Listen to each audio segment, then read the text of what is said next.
지금까지 살아오시면서 학교와 각종 자격 시험을 위한 시험을 몇 번 정도 보신 기억이 있으신가요? 한국의 정규적인 교육을 받으신 분들이라면 대략적으로 초등학교는 학기별로 중간고사와 기말고사를 치르게 되니까 6년 동안 약 12회 정도, 중학교는 3년이니까 6회 정도, 고등학교도 한 6회 정도, 그리고 대학교는 4년을 다닌다고 하면 8회 정도의 시험을 볼 수 있겠죠. 그리고 또 대학원을 가시는 분들은 또 대학원에 따라서 시험 횟수가 달라질 수 있을 것이고요. 또 전문직을 가지신 분들은 전문직을 갖기 위하여서 또 치르는 시험이 있으셨을 것입니다. 국가 공무원도 마찬가지죠.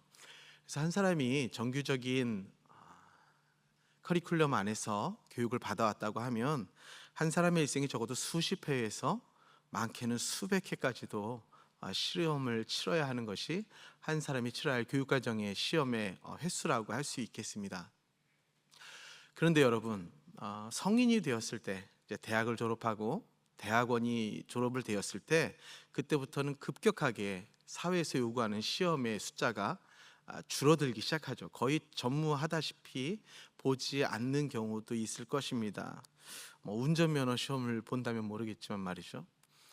그럼 그 이후에는 무슨 시험이 우리에게 기다리고 있을까요? 그러면 그 다음부터 정말 우리에게 시험이 전혀 없는 것일까요? 전 그렇게 생각하지 않습니다. 우리가 성인이 되기 위하여 하나님께서 하나님의 말씀대로 살 수 있도록, 말씀을 읽을 수 있도록, 하나님의 지혜를 깨달을 수 있도록 세상의 학문과 시험을 통하여 우리의 지적인 능력과 생각하는 사고의 능력을 시험을 통하여 우리를 기르시고 양육하셨다면, 이제 성인이 되어 세상의 커리큘럼에 시험에 필요가 없을 때는 이제 본격적으로 하나님께서 삶 속에서 1대1로 우리에게 시험지를 내미시는 과정이 펼쳐진다고 저는 믿습니다.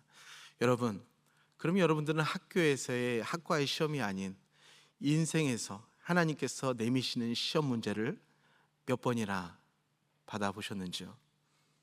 오늘 본문은 10장은 누가복음 10장은 예수님께서 70인을 불러서 전도의 미션을 주시면서 두 사람씩 짝을 지어 각 마을로 파송하는 장면 안에서 펼쳐지게 됩니다. 근데 저는 오늘 이 70인 전도대를 세우는 시기가 눈에 들어오게 되었습니다. 한번 타임라인을 좀 보여주시면 좋겠는데요. 네, 밑으로 떴나요? 간단하게 보시면 됩니다. 자, 이쪽에 보시면 예수님 공생의 마지막 부분을 이제 나타내는 타임라인인데, AD 30년에 fall, 가을 부분부터 시작해서 그리고 31년 스프링, 봄까지의 기간을 나타내고 있습니다. 보면 31년 스프링에 보면 십자가가 걸려져 있고 His death, 그리고 죽으시고 부활하신 사건이 스프링 31년 AD 31년에 있었다는 것이고, 그리고 그 전 fall부터 시작해서 이런 사역을 기술하고 있는데요. 그럼 예수님께서 공생의 사역을 몇 년 동안 하셨죠? 3년을 하셨죠. 자, 그러면은 30년 가을부터 31년 봄에 예수님께서 죽으시고 부활하신 공생애가 마쳐졌다면 지금 이 사역은 어느 부분을 지금 기록하고 있는 타임라인일까요? 3년 공생애에서 마지막 예수님이 돌아가시기 몇 개월 전을 이제 기술하고 있는 것인데, 제가 그 중에 중간에 별 3개를 쳐놓은 그 장면이 있습니다. 바로 그것이 바로 무엇입니까? 오늘 나오고 있는 70인 전도대가 어느 시기에 예수님께서 파송하시고 부르셨는지가 나오는 시기인 것이죠. 바로 예수님께서 3년의 공생의 시간이 거의 마칠 즈음에 예수님께서 이 70인 전도대를 부르시는 것을 보게 됩니다.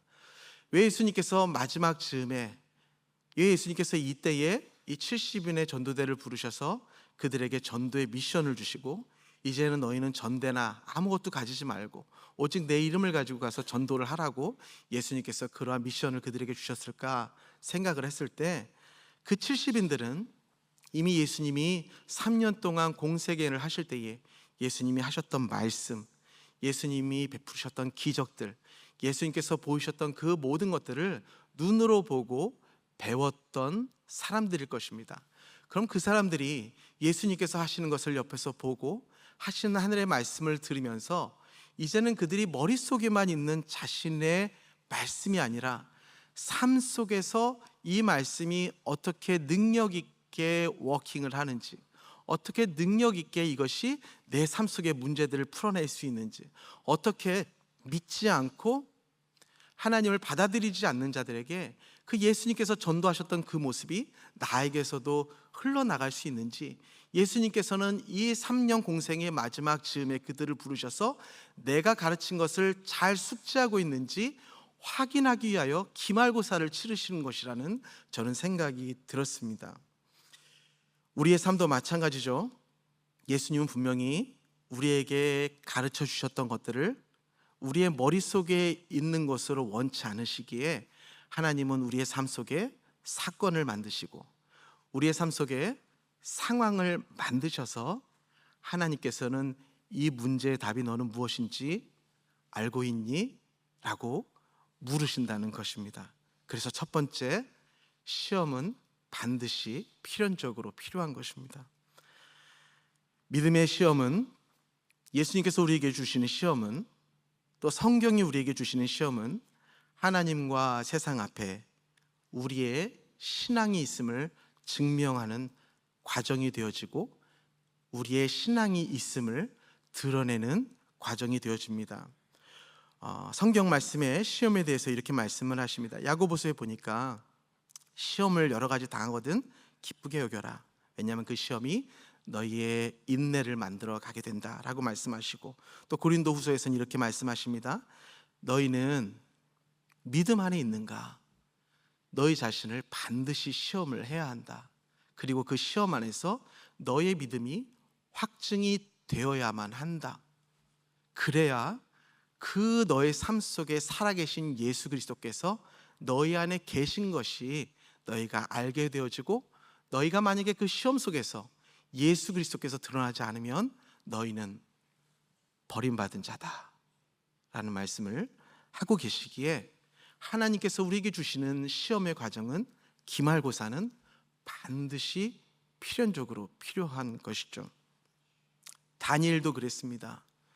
다니엘 여러분과 저보다 덜 훌륭했습니까?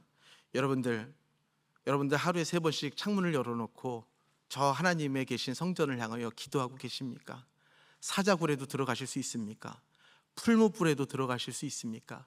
그런 다니엘도 하나님께서 시험하셔서 그를 하나님의 살아계신 종으로 들어 쓰셨습니다. 요셉도 그랬습니다.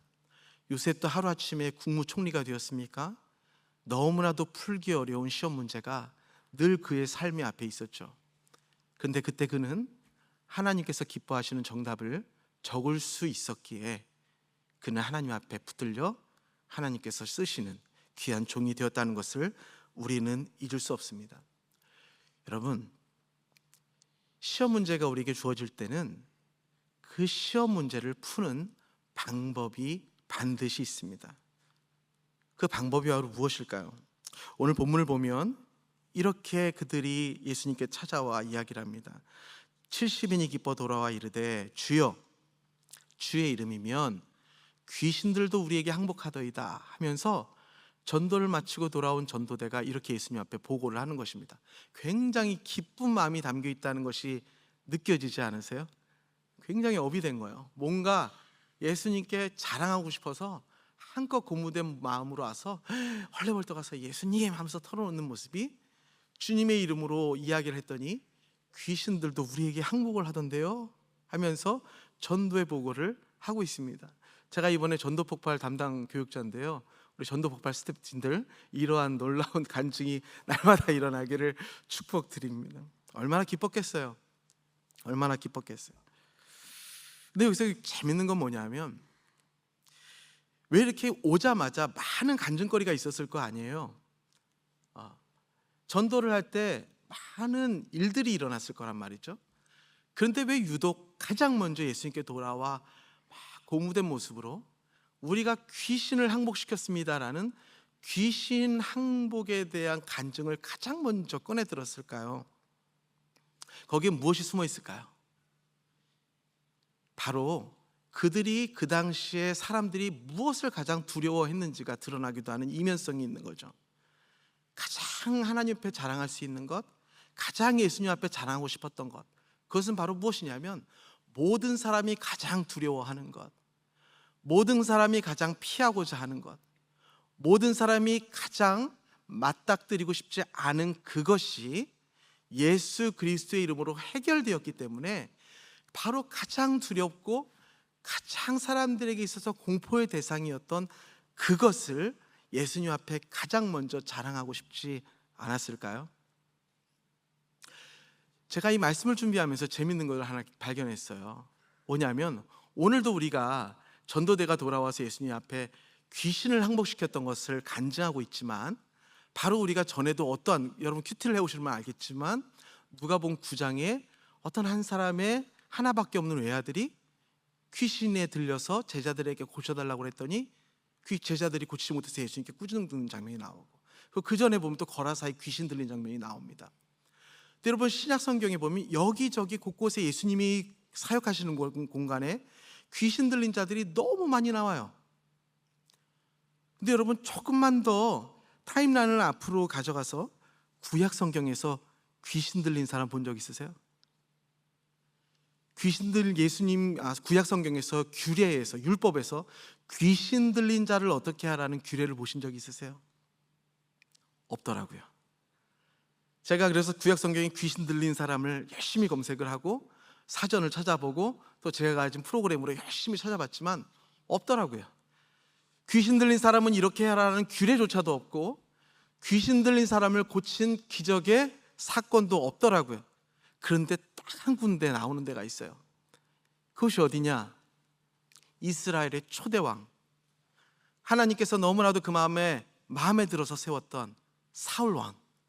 그 사울왕에게 하나님께서 기름을 부으셔서 왕을 세우시고 그 안에 하나님의 성령을 부어주셨는데, 그 왕이 자신의 소견에 오른 대로 제사하고 하나님의 말씀을 거역했을 때 하나님께서 성령을 거두시고 그 안에 무엇을 부리셨다고 나옵니까? 악신을 부어서 그에게 악신을 넣어서 그를 괴롭게 하셨다라는 성경의 기사가 나오게 되면 오직 유일해요. 자, 그러면 그 사울은 그때부터 악신이 들어온 뒤에 그의 사울의 삶이 어떻게 되기 시작했습니까? 그때부터 그의 삶은 처절해졌고 그의 마지막의 일생의 마지막 순간은 누가 봐도 불행한 삶으로 마치게 되는 것을 보게 되었습니다. 이스라엘 백성들에게 성경에 기록되어 있는 귀신에 있어서 안 좋은 일을 당했던 사람은 바로 사울왕 이 사람밖에 기억나는 사람이 없는 거예요. 그 외에는 법률조차도 없어요. 왜 그랬을까요? 귀신의 역사는 사람이 어떻게 할 수 없는 것이라는 거죠. 귀신의 역사는 하나님께서 넣으시든지 아니면 악한 영이 그 사람을 휘어잡든지 사람이 어떻게 할 수 없는 무서움과 두려움과 도저히 사람으로서는 감당할 수 없는 그러한 존재였고 그러한 상황에 맞닥뜨리는 것이었기 때문에 누구도 귀신 들리는 것에 대해서 말을 함부로 할 수 없는 그때를 살다가 예수님께서 갑자기 사역을 하기 시작하시니까 여기저기서 귀신 들린 사람이 나오기 시작해요. 여기저기서 없던, 성경에서 없던 사람들이 신약 성경에 여기저기 등장을 하는 것을 보게 됩니다. 가다라 지방에 귀신 들린 자들, 가버나움 회당에서 귀신 들린 자들, 벙어리 귀신 들린 자들, 귀신 들린 아이들, 수로보네 여인의 딸이 귀신 들린 것, 7 귀신이 들렸다가 치유된 마리아들, 이런 사람들이 갑자기 막 예수님께 나오기 시작하는 거예요. 무엇을 의미합니까? 이것을 바로 무엇을 의미합니까? 예수님께서 이 땅에 진짜로 오셨다는 것을 드러내는 것이죠. 예수 그리스도께서 복음을 가지고 오셨다는 것을 드러내는 것이죠. 그 전에 법으로는 한계가 있었고, 법으로는 하나님의 은혜가 들어가지 못하는 곳이 존재하였고, 법으로는 누구도 건들지 못할 것만 같은 그러한 사각지대가 있었지만, 예수 그리스도께서 이 땅에 오셔서 그 하나님의 나라의 복음을 가지고 오셨을 때 이제는 더 이상 복음이 미치지 않는 곳, 복음이 미칠 수 없는 곳은 어디에도 없다는 예수 그리스도의 복음의 선포인 줄 믿습니다. 그 복음의 선포가 오늘날을 살아가는 우리의 삶에도 정확하게 적용이 되고 있다는 것입니다. 여러분, 혹시 우리의 삶을 돌아보십시오. 이곳에는 귀신 들린 것만 같아서 이곳에는 감히 내가 어찌할 수 없어서 이곳에는 예수 그리스도의 복음이 미치지 못할 것 같이 내버려 두고 계신 곳이 있다면 그곳에 예수님을 초청하시기를 축원합니다. 38절에 이렇게 이야기를 하고 있습니다. 무리 중에 한 사람이 소리를 질러 가로되 내 아들을 돌보아 주옵소서, 이는 내 외아들입니다 라고 이야기를 하죠. 이게 바로 무엇입니까? 누가복음 9장에 있었던 일입니다. 누가복음 9장에 한 외아들이, 어떤 사람의 외아들이 귀신에 들려서 막 까무러치고 어떻게 할 수 없는 그 두려움에 쌓여 있는데 제자들에게 그런 권세가 있다고 해서 제자들에게 가져왔는데 제자들이 고치지 못하고 그를 다스리지 못했습니다. 그래서 예수님께서 41절에 뭐라고 말씀하시냐면 믿음이 없고 이 패역한 세대야 하면서 12 제자들을 꾸짖으셨습니다. 그런데 오늘 70인 전도대는 어땠다고요? 예수 그리스도의 이름으로 귀신을 제압하였고 항복을 시켰습니다.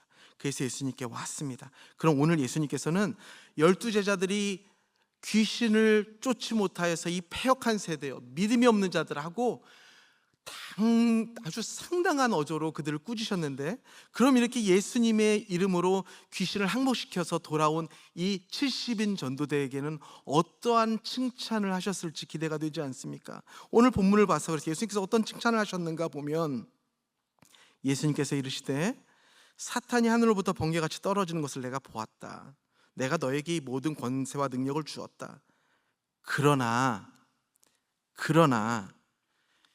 귀신들이 너희에게 항복하는 것으로 기뻐하지 말고 너희 이름이 하늘에 기록된 것으로 기뻐하라고 말씀하십니다. 김 빠지지 않으세요? 70인이 왜 예수님께 더 이렇게 자랑을 했을 것 같으세요? 자기들보다 앞서 있다는 12 제자들, 정말 예수님의 코어 멤버들 아닙니까?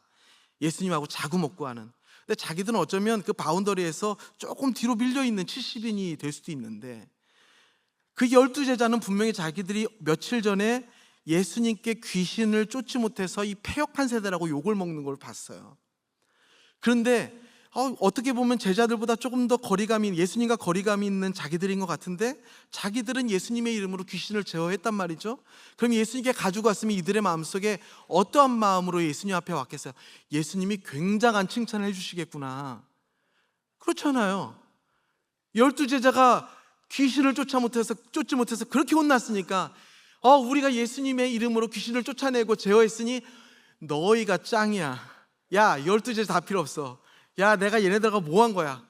너희들이 진짜다 라고 하면서 칭찬을 바라고 왔을 것 같지 않습니까? 그런데 예수님께서 뭐라고 말씀하시냐면 그러나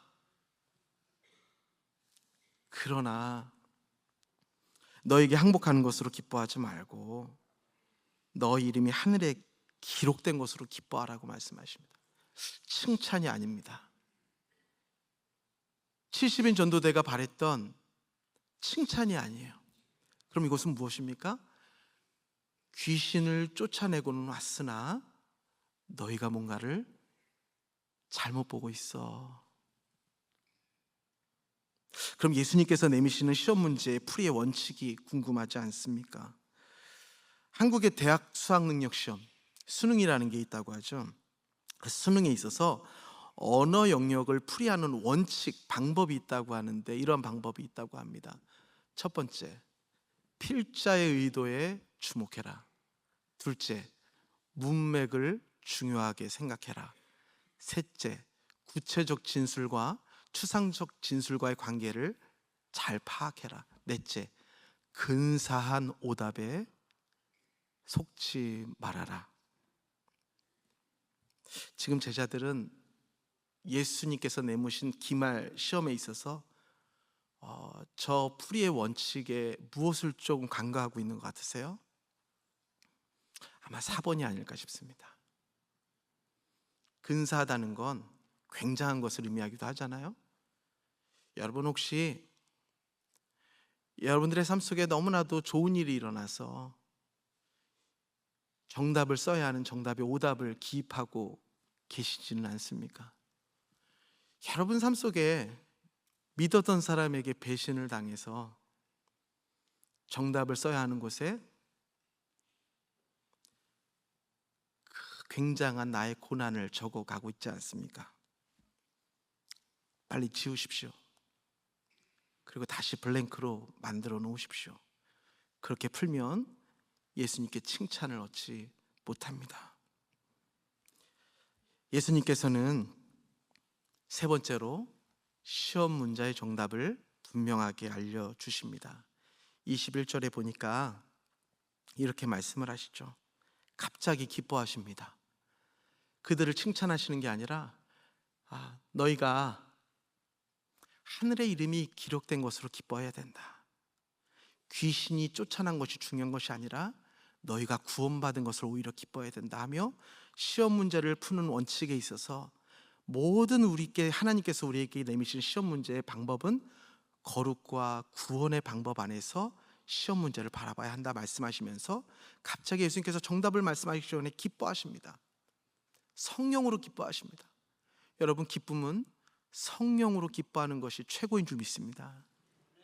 돈으로 기뻐하지 마십시오.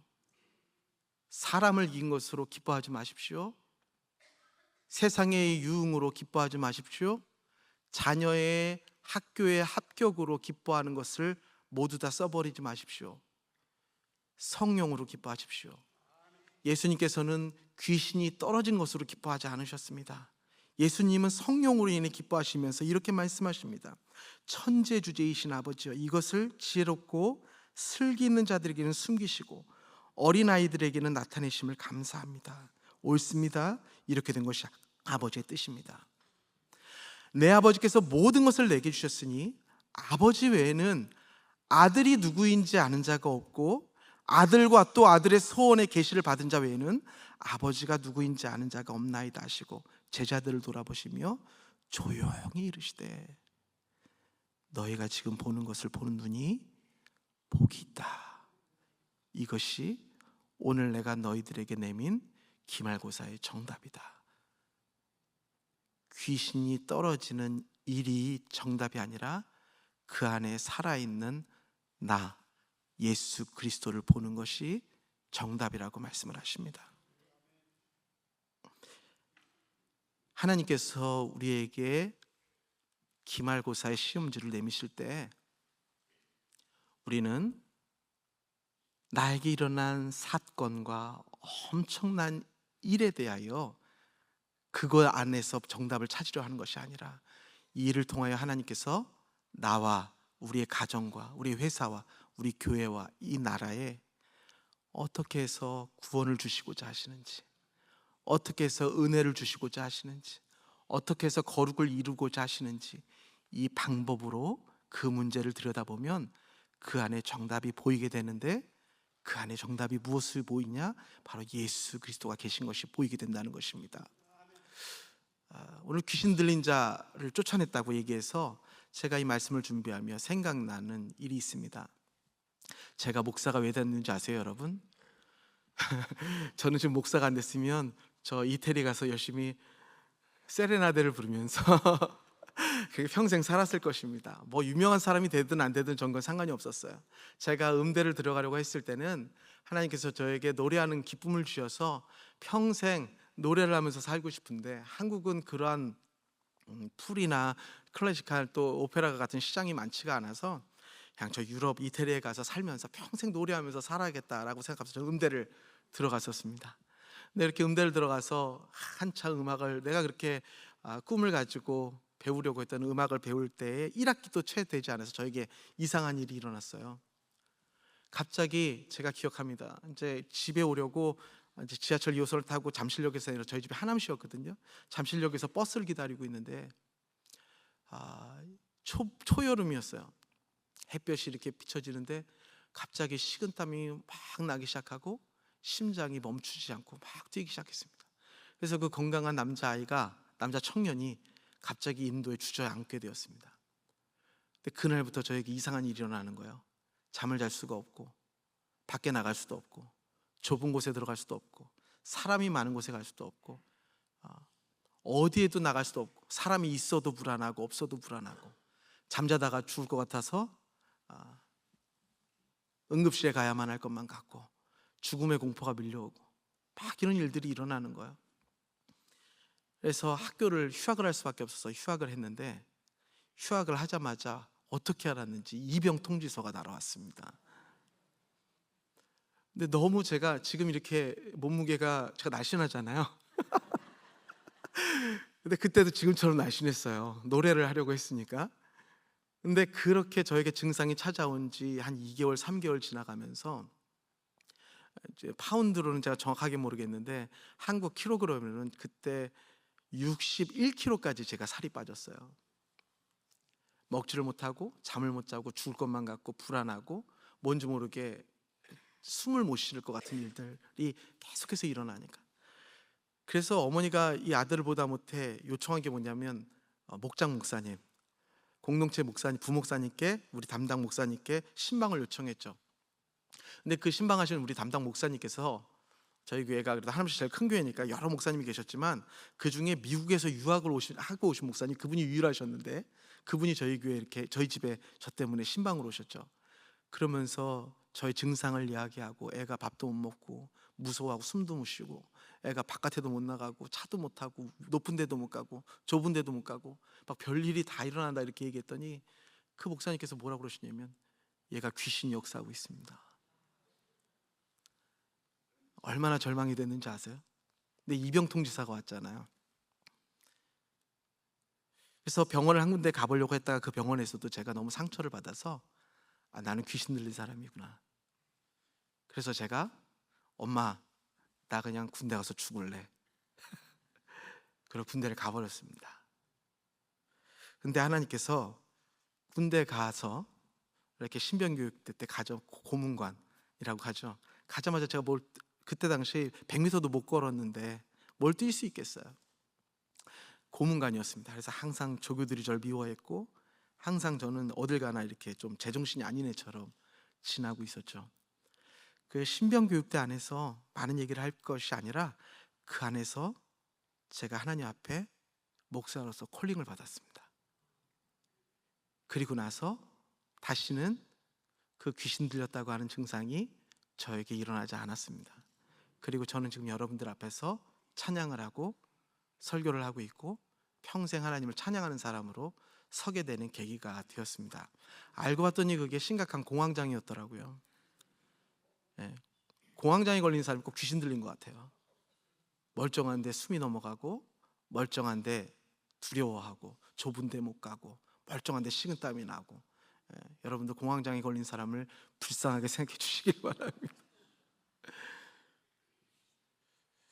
제가 그래서 그런 마음이 있어요. 예수님께서 계시기만 하면 그 시험의 답은 풀 수가 있다. 여러분, 공황장애 걸린 사람이 죽으려고 군대 갔다가 거기서 콜링 받고 목사 된 사람 보셨어요? 여러분, 혹시 여러분들 자녀 중에, 여러분 배우자 중에, 여러분 목장 식구 중에, 아니면 여러분들이 아는 누구 중에 정말 어떤 저놈이 조금 귀신 들린 거 아니야처럼 힘들고 어렵고, 내지는 여러분들의 상황이 귀신 들렸다라는 게 무엇입니까? 내 삶, 내 힘으로는 컨트롤할 수 없는 것 같은 엄청나고 복잡하고 풀고 싶은데 풀 엄두가 안 나는 상황이 될 수도 있겠죠. 바로 그곳에 예수님이 이 땅에 복음을 가지고 오셨다는 것을 선포하란 말입니다. 그게 바로 하나님께서 여러분들에게 내미시는 기말고사라고요. 여러분들은 풀 수 없는 하나님의 방법 안에서 예수 그리스도가 주가 되시는, 정답을 써내야만 하는 통과가 되는 하나님께서 주신 기말고사라는 것을 잊지 마시기 바랍니다. 정답은 항상 모든 시험 문제의 정답은 교과서에 있습니다. 그 교과서가 예수 그리스도고, 그 예수 그리스도가 그 답의 중심이시고 우리의 삶에 예수 그리스도가 해답이 되신다면 이렇게 추상적으로 해답입니다가 아니라 구체적으로 어떻게 그것이 표현이 될 수 있을까요? 우리보다 더 어려운 때를 살아갔던 초대교회, 요한계시록 2장 3장에 나오는 초대교회 7교회가 나오죠. 하루하루가 얼마나 살아가기가 힘들었던 교회들이었겠습니까? 예수님께서는 그 7교회 중에 어떤 교회는 칭찬만 하시기도 하셨고, 어떤 교회는 저주를 하시기도 하셨고, 어떤 교회들은 잘했다고도 하시고 또 못한 것들도 말씀하시는, 우리가 살아가는 삶을 그대로 담고 있는 7교회들에게 예수님께서 그들에게 당면한 삶에 있어서 그 문제를 풀 수 있는 답을 이렇게 말씀하십니다. 2장 3장에 7교회를 향한 예수님의 답을 보면 이렇습니다. 에베소 교회는 뭐라고 말씀을 하시냐면, 귀 있는 자는 성령이 교회들에게 하시는 말씀을 들을지어다. 서만화 교회 다 같이 읽어보세요. 시작.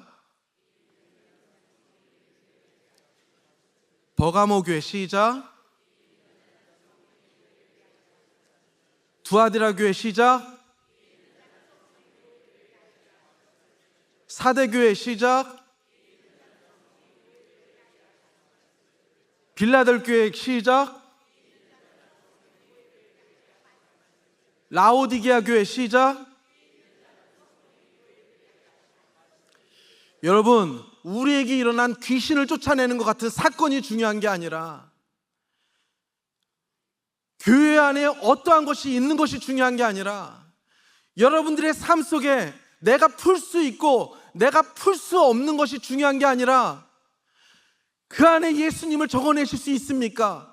예수님을 적어내신다는 것은 오늘 각 교회들에게 하시는 하나님의 말씀을 듣고 쫓아가는 것만이 그 해답을 찾는 예수 그리스도를 적어내는 유일한 길임을 믿습니다. 하나님이 내미시는 시험지를 왜 내 힘으로, 내 한계로, 나의 어빌리티로 이것을 풀려고 하십니까? 그러니 계속해서 넘어지는 것 아닙니까? 그러니 주위 사람들이 혼동해하는 것 아닙니까? 그러니 많은 사람들이 예수님께 나오지 못하고 오히려 실망하고 절망을 하게 되는 것이 아닙니까? 모든 성도들이요, 하나님께서 시험 문제를 여러분들에게 물으실 때는 교회들에게 하시는 하나님의 말씀을 들으십시오. 그 길밖에는 그 시험 문제를 풀 방법이 없습니다. 오늘 이 말씀처럼 하나님 앞에, 하나님 제가 이걸 하면 하나님 기뻐하시겠죠? 하나님 제가 이게 안 돼서 너무 속상해요. 하나님 어떻게 이런 일이 제 삶에 일어날 수 있어요?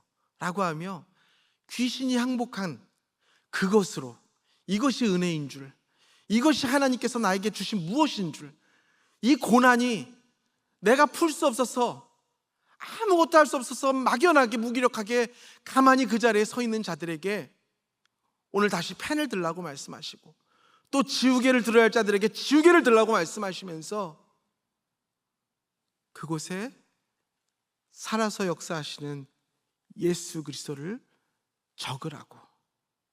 그래서 그 시험에 패스하여 이제 예수님께서 승천하시거든 이제 너희들이 이 세상을 바꾸고 이 세상에 교회를 세우고 내가 올라간 것보다, 내가 이 세상에 있었던 것보다 더 큰 일들을 너희에게 맡기노라 하시는 예수 그리스도의 사명을 주시고 소명을 주시고 복을 주시고 이전에는 경험해 보지 못했던 진짜 신앙의 맛이 무엇인지 알게 되는 놀라운 축복이 우리들의 삶에 펼쳐지기를 주님의 이름으로 축원드립니다.